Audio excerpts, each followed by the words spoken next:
Question number 242, Sri Dr. Hemant Vishnu Saura. Question number 242 sir.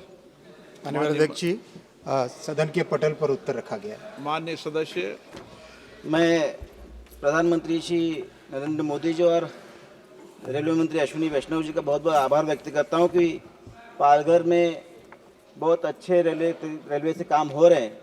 वैसे ही mega terminal विकसित हो रहा है, पालघर अमृत भारत स्टेशन विकसित हो रहा है, बुलेट ट्रेन भी जा रही है। पालघर में 104 स्टॉपेज दिए हैं अभी तक और 99 बोईसर में दिए गए हैं। DFCC भी स्टार्ट हो गई, उसकी वजह से काफ़ी सारे ट्रैफिक कंजेशन भी कम हुआ है। काफ़ी लंबे समय से कुछ मांगे और रही हैं सर, जैसे बांद्रा रामनगर एक्सप्रेस बोईसर के लिए और खानदेश के लिए Dadar Bhusawal Khandesh express, Dadar Bhusawal special express जो कि पालघर में ठहरा हुआ है, जो रात को 2 बजे ठहरा हुआ है, लेकिन डहानू के लिए उसके लिए स्पेशल ठहराव चाहिए क्योंकि रात को 2 बजे लोकल नहीं मिल पाती। और काफ़ी सारे जो ट्रेन जो बांद्रा या मुंबई सेंट्रल से छूटती है वो बोरीवली से डायरेक्ट वापस स्टॉप जाती है। बीच में जो पालघर डिस्ट्रिक्ट आता है उसमें कोई भी ठहराव नहीं आता। मेरी मांग है कि सभी ट्रेनों को पालघर में स्टॉपेज दिया जाए सर। माननीय अध्यक्ष जी, पालघर में प्रैक्टिकली एक नया शहर बस रहा है। वाडवन पोर्ट जिस तरह से विश्व के सबसे बड़े पोर्ट्स में से एक बनेगा, उस पोर्ट के कारण वाडवन में माननीय सांसद जी ने भी कई बार इस विषय को मिलके रेज किया है और एक तरीके से वहाँ पे वाडवन से रिलेटेड डहाणू और पालघर के डेवलपमेंट का कंप्लीट एक मास्टर प्लान बन रहा है। साथ ही साथ मुंबई के भी कैपेसिटी बढ़ाने के लिए बहुत सारे प्रोजेक्ट हाथ में लिए हैं। माननीय सांसद महोदय ने जैसा कहा, पालघर में 104 गाड़ियाँ रुकती हैं और बोईसर में 99 गाड़ियाँ रुकती है। इसके अलावा जो माननीय सांसद महोदय ने आज 2 और गाड़ी के लिए रिक्वेस्ट किया है, उसका ज़रूर मैंने नोट लिया है। उसमें क्या हो सकता है उसकी फिजिबिलिटी देख के ज़रूर मैं इस पर एक्शन लूँगा। इसके साथ ही साथ पालघर को नासिक से जोड़ने का एक नया DPR भी काम चल रहा है, जिससे कि त्र्यंबकेश्वर जुड़ जाए और वाडवन पोर्ट को DFC के साथ भी, फ्रेट कॉरिडोर के साथ भी जोड़ा जा रहा है।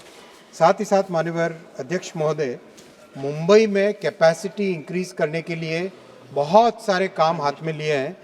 मुंबई में अभी 238 नई गाड़ियां जिसका ऑटोमेटिक डोर क्लोजिंग का सिस्टम हो, वो उसका प्रोक्योरमेंट का काम चालू है।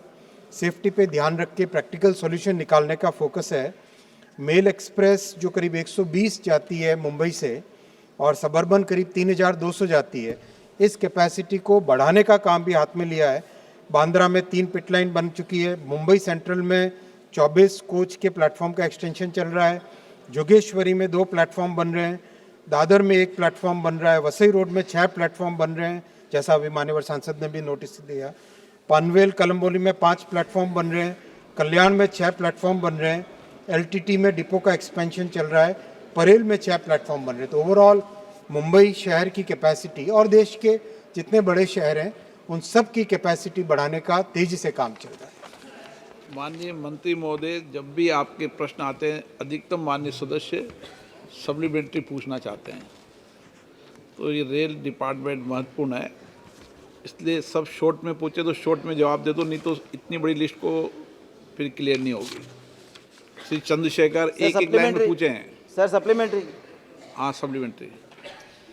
सर अब पालघर में कहीं से छोटे स्टेशन हैं जैसे उमरोड़ी, वेतरना, घोलवट, बोडी जो ग्रेड C या D में आते हैं, इसीलिए वहाँ पे प्लेटफॉर्म पे शेड, एक्सीलेटर, लिफ्ट या वेटिंग रूम, रिटर्न टिकट आप बोल दो C D में सुविधाओं का क्या विषय है, बता दो।